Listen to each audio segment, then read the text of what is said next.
व्यक्ति थे वे भी भारत को आज़ादी दिलाना चाहते हैं। आगे हम लोग देखेंगे, हमें मनुष्य जीवन मिला है। यहाँ पर अपने मनुष्य जीवन के विषय में, यानी हमको मनुष्यों को कहा जाता है कि हम पृथ्वी के अन्य जीवों से अलग हैं, यानी सबसे श्रेष्ठ हैं। तो किस कारण से श्रेष्ठ हैं? क्योंकि हमें बुद्धि, चेतना, आत्मा जैसे गुण मिले हैं।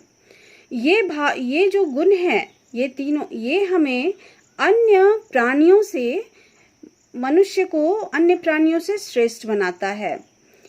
तो लेकिन इन सबों के होते हुए भी यदि हम पशुओं के समान खाने और सोने से संतुष्ट रहें, तो पशु का जीवन मात्र खाना और सोने का कार्य करना होता है। तो यहाँ पर वे इसी चीज को कहते हैं कि अगर हम इतनी सारे गुणों के होते हुए भी इन गुणों का हम प्रयोग ना करें और सिर्फ पशुओं की तरह खाएं और सोएं, उसने से ही हम अपने जीवन में संतुष्ट रहेंगे, तो ये हमारा जीना जो है व्यर्थ है। एक तरह से हमारा ये जीवन बेकार है। इंद्रियों का दास बने रहें। इंद्रियों का मतलब होता है जो बाहरी विषय या बाहरी कर्म को करने वाले जो अंग होते हैं, जिनसे हम बाहरी चीजों का अनुभव प्राप्त करते हैं। केवल अपनी चिंता करें और पशुओं के समान नैतिकता शून्य, यानी अच्छे बुरे का ज्ञान नहीं हो, तो नैतिकता शून्य जीवन जीते रहें, तो हमारे मनुष्य के रूप में जीने की क्या सार्थकता है? यानी मनुष्य का जीवन बिल्कुल बेकार है अगर हम अपनी बुद्धि, चेतना और आत्मा का प्रयोग हम सही तरीके से नहीं करते हैं। क्या वह जीवन जीने योग्य है जो दूसरों की सेवा में समर्पित ना हो? माँ, आप जानती हैं मैं आपको यह सब क्यों लिख रहा हूँ? आप ही कहें, ये सब बातें मैं किससे कहूँ? कौन मेरी बातें सुनेगा? कौन इन्हें गंभीर मानेगा? जिनका जीवन स्वार्थ प्रेरित है, वे कभी इस प्रकार सोच नहीं सकते, क्योंकि वैसा करने पर उनके स्वार्थ पर आंच आएगी। लेकिन एक माँ का जीवन स्वार्थ रहित होता है। तो यहाँ इस पूरे पैराग्राफ में उन्होंने बहुत सारी बातों को बताया और साथ में अंत में यहाँ पर वे कहते हैं कि ये बातें मैं आपको लिख रहा हूँ क्योंकि आप मेरी माँ हैं और आपको छोड़ करके मुझे दूसरा कोई अन्य, जितना आप मुझे समझ पाएंगी उतना कोई दूसरा व्यक्ति मुझे नहीं समझ पाएगा और मेरी बातों को ना तो सुनेगा, ना ही उन्हें गंभीरता से कोई उन पर विचार करेगा। क्योंकि आज की दुनिया जो है पूरी तरह से स्वार्थ से प्रेरित है और जिनके मन में स्वार्थ है वे कभी भी दूसरों के हित का नहीं सोच सकते, दूसरों के लिए नहीं सोच सकते। लेकिन आप एक माँ हैं और माँ जो है हमेशा अपने लिए ना सोच करके अपने बच्चों के लिए सोचती है। वो स्वार्थ रहित जीवन जीती है क्योंकि उनके जीवन में अपने हित से बढ़कर अपने बच्चों की भलाई के विषय में उनका हमेशा ध्यान अधिक केंद्रित होता है। अगर कोई माँ अपने बच्चे से कहे कि तुम अपने आप से संतुष्ट रहो, तो इस पर कोई क्या कह सकता है? यहाँ पर फिर से यहाँ पे अपनी माँ से ये कहते हैं कि माँ की महानता को बताते हुए कहते हैं कि कोई भी माँ ऐसी नहीं होगी जो ये कहे कि तुम अपने बच्चे से कहे कि तुम अपने आप से संतुष्ट रहो। यानी माँ का जीवन स्वार्थ से हटकर होता है, तो वो हमेशा अपने पुत्र या अपने बच्चों की भलाई के लिए सोचती है। ये नहीं कहती कि तुम अपने से ही संतुष्ट रहो, यानी मैं तुम्हारे लिए कुछ नहीं करूँगी। ऐसा कोई भी माँ नहीं कह सकती है। ऐसा बच्चा अवश्य ही बहुत अभागा होगा और ऐसे में यह निश्चित है कि आज के पापपूर्ण युग में भले आदमियों का टोटा रहेगा। टोटा का मतलब होता है कमी अथवा अभाव होना। भविष्य के बारे में कोई आशा ना रह जाएगी। तो यहाँ कहते हैं कि कोई भी माँ ऐसी नहीं होगी जो कहे कि अपने बच्चे से कि तुम अपने से संतुष्ट रहो, यानी उसे अपने बच्चे की चिंता नहीं है।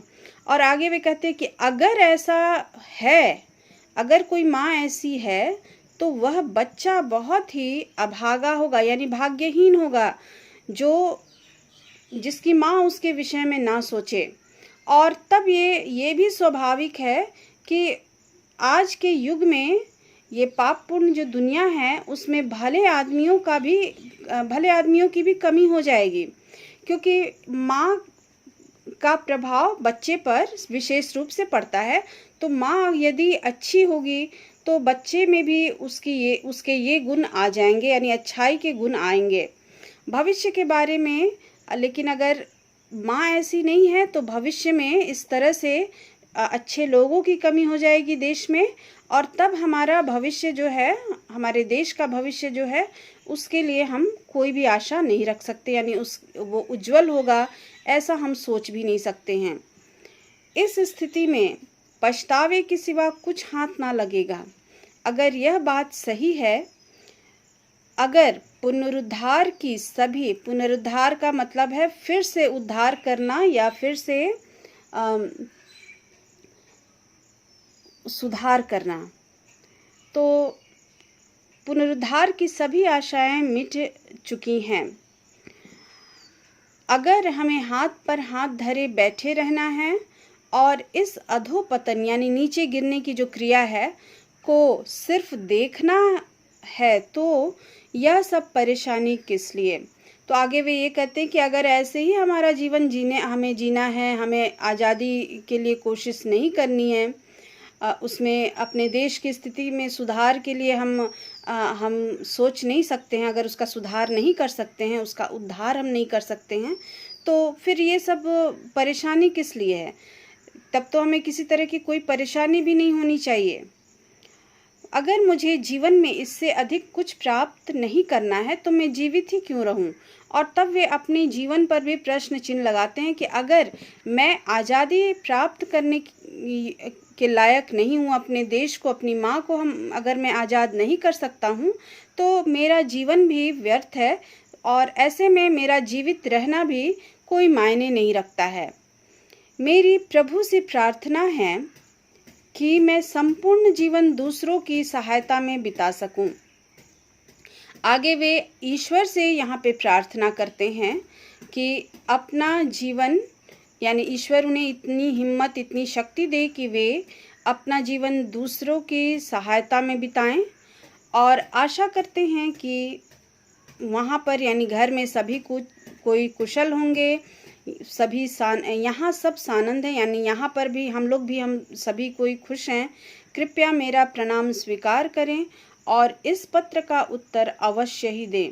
तो मेरा प्रणाम, यानी यहाँ पत्र को अंत करते हुए वे कहते हैं कि मेरा प्रणाम स्वीकार कीजिएगा और इस पत्र का उत्तर अवश्य दीजिएगा, क्योंकि इससे पहले वाले पत्र का उन्हें उत्तर नहीं मिला है। यहाँ उन्होंने शुरुआत में ही यहाँ पे कहा है, शायद आपने समयाभाव के कारण पत्र नहीं लिखा है, यानी पिछले पत्र का उत्तर उन्हें अभी तक नहीं मिला था। इसलिए यहाँ पर वे विशेष आग्रह कर रहे हैं कि इस पत्र का उत्तर अवश्य दीजिएगा। सदैव आपका प्रिय पुत्र सुभाष। तो पत्र को अंत करते हुए वे अपनी माता के प्रति अपने प्यार को व्यक्त करते हैं। तो पूरे पाठ में हमने देखा कि किस तरह से सुभाष चंद्र बोस देश के समस्याओं को लेकर के बहुत ही चिंतित रहते हैं, और हर बच्चा अपनी माँ से सबसे अधिक निकट होता है। तो यहाँ पर सुभाष चंद्र बोस भी अपनी माँ से बहुत ही निकट थे, और अपने दिल का जो भी हाल है, जिस तरह की भावनाएं उनके मन को चिंतित कर रही हैं, उसका उन्होंने अपनी माँ को अपनी भावनाओं की जानकारी दी है इस पत्र के माध्यम से, और उनसे वे बहुत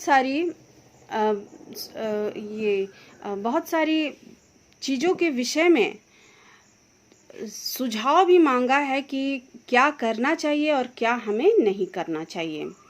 तो इस तरह से हम देखते हैं कि सुभाष चंद्र बोस अपनी माँ के बहुत ही निकट थे, साथ ही साथ परिवार के लोगों के भी निकटता उनकी इसमें दिखती है।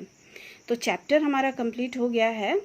देश प्रेम की भावना, यहाँ पर पूरे चैप्टर में हमने देखा कि देश प्रेम की भावना थी उनके मन में, उनके अंदर आज़ादी की इच्छा थी, माता के प्रति प्यार था, साथ ही साथ देश के लिए सेवा करना उसमें निस्वार्थ भाव से, इन सब चीज़ों को उन्होंने विशेष रूप से यहाँ पर दिखाया है। तो अब हम इस पाठ को, हमारा पाठ तो खत्म हो गया, अगले पाठ में हम अगले वीडियो में हम लोग क्वेश्चन आंसर्स कर लेंगे। तो इस पाठ को अभी जो भी समझाया गया है एक बार देख करके ध्यान से समझ लोगे। बाय।